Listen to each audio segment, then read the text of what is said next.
सत्य पे चलना तूने सिखाया, कौन है अपना कौन पराया।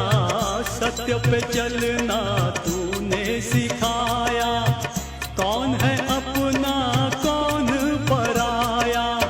जीने की सच्ची राह दिखाई,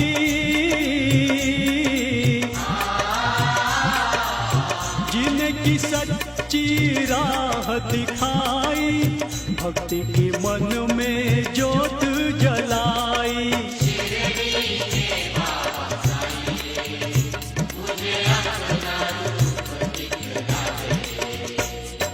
हरिओम